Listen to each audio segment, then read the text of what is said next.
Carolina Sculpture Studio. My name's Clint Button and I'm a granite sculptor.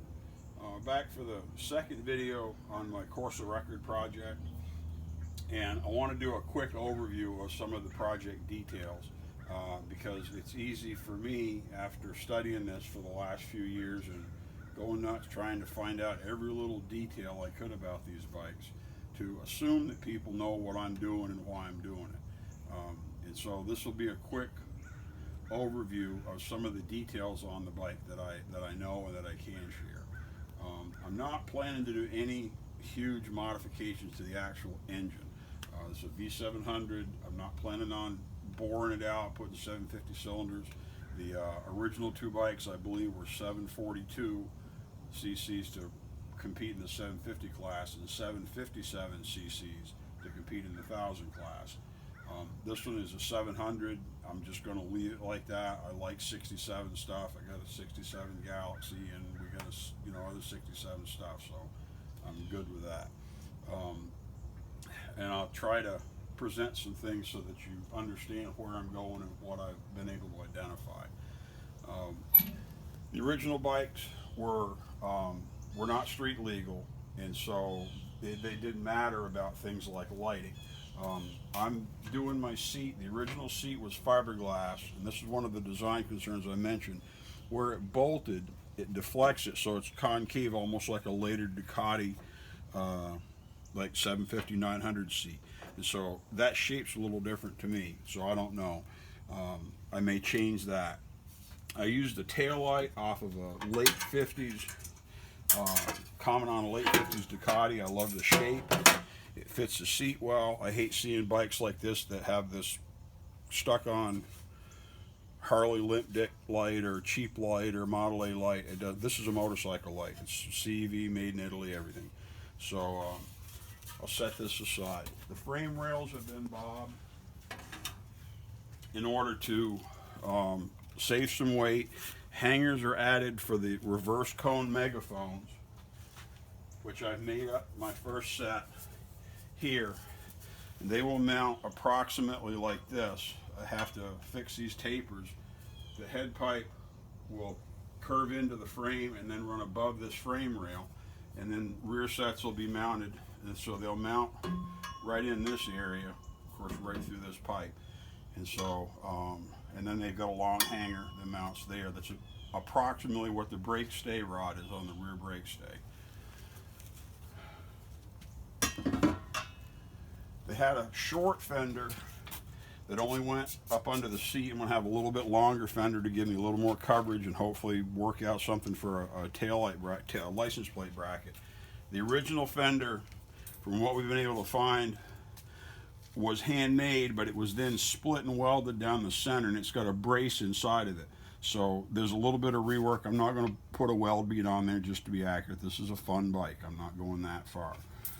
So they used stock shocks. They had custom-made rear sets. The rear hanger originally is out to about right here. The other side hasn't been cut yet. This has been cut, reshaped, braces welded on. I got to put a tube through there to mount my pedal, and I'll have to weld that up. The bike did have a big battery. They ran it a total loss. They took the generator off, ran a total loss. I'm going to have lighting, so I'm probably going to try to keep my old lighting stuff. The battery tray is cut way back. I've already cut the extensions off for the toolboxes, and it has to be trimmed way more on the other side. The carburetors, they ran 38 SS2s, Del Ordos, and they ran them on I thought originally they used a mildly angled intake stub because they're angled back towards this rear frame member. The last pictures I got from Jim Carrey that he took in Italy just a little while ago after they moved the record bike down to the floor show that they're a straight stub intake, but that these air horns, these are the original 29s on this carburetor, but that the air horns were actually cut and angled so they don't come straight back, they point back. So these will be modified or a pair. If I get a pair that are boogered up, I'll modify those. The carburetors were used with SS2 style remote bowls mounted off the bell housing. So I've got a pair of those, one for each carburetor, and I'll remove this mounted bowl and route it to these remote bowls instead to make it look more authentic. But the 29s will still suit the original engine size. The fuel tank was a big throwback. It was an older style with sort of a concave side, real simple, just knocked in. You can see all kinds of tool marks on it. And then they painted the aluminum bodywork and even the fiberglass with zinc chromate, just aircraft primer. One of the reasons I wanted to do this bike is that it's just a quick done bike that's finished in primer. It's not done to make it look old. That's how they actually did it. So, and I like this old style tank. This is really a transitional period. It's one of the last concave style tanks before they went to that Imola style tank with a humped out bottom that probably grew out of the Disco Volante style that was coming on MVs before this. They used what's called a lightweight racing cap. This was also common on the MVs. It's just a flip up cap that mounts on a stub. The reproduction ones are different. This is an original one from the 50s. They'll probably either clean up or maybe even get re-chromed. And but it's an ultra lightweight racing gas cap is what they call it. Top triple tree was modified. The original ones they went out square like this, and they actually had for the pullback setbacks on the handlebars, they had another hole here where it bolts up.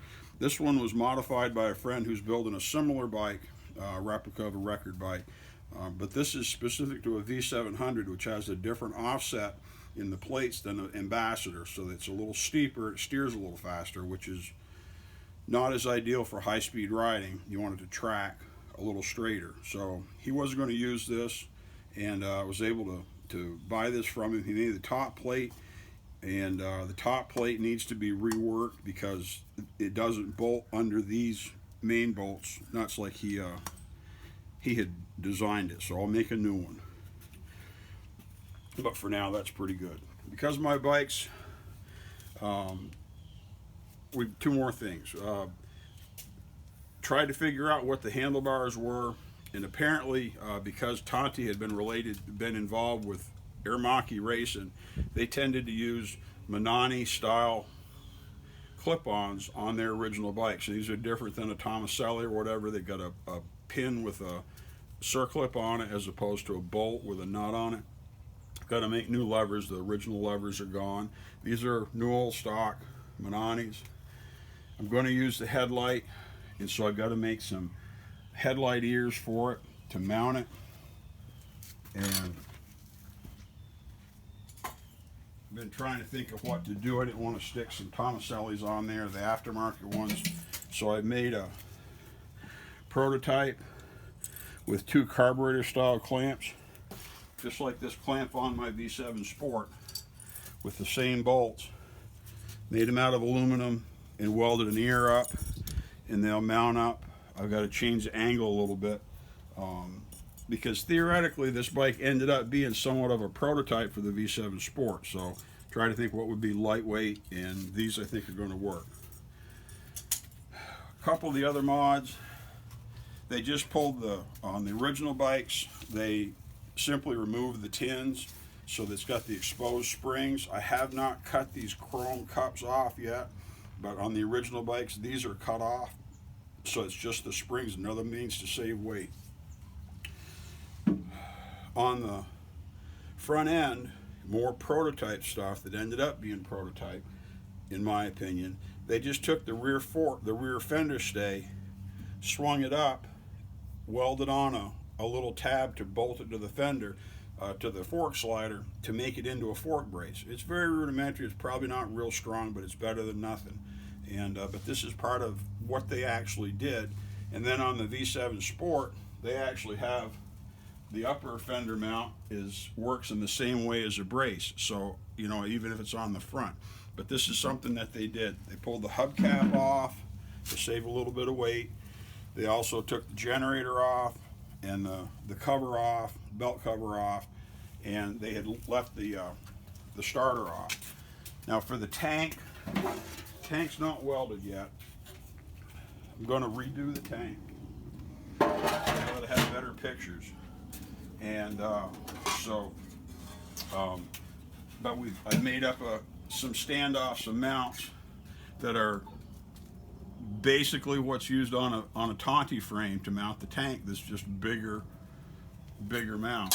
And so I'll get into all of the details of making the buck and what I did to make the bucks and how they fit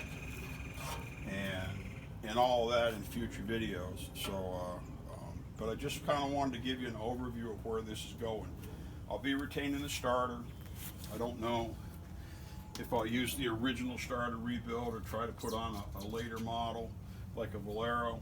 I really haven't decided yet, but that's what this bike's turning into, and what it'll be, and it should be somewhat authentic. It won't be perfect, but it should be a nice bike. And so we'll come back later and I'll show you how I did the tank buck, which is different than anyone I've seen, and it works really well, even if I'm not going to use this specific one. And the bucks that I made for the seat doesn't fit anymore after I welded the brace on. And but we'll keep updating you as I can. So I wanted to, while I had some help, do a quick overview so y'all knew about the details on the bike.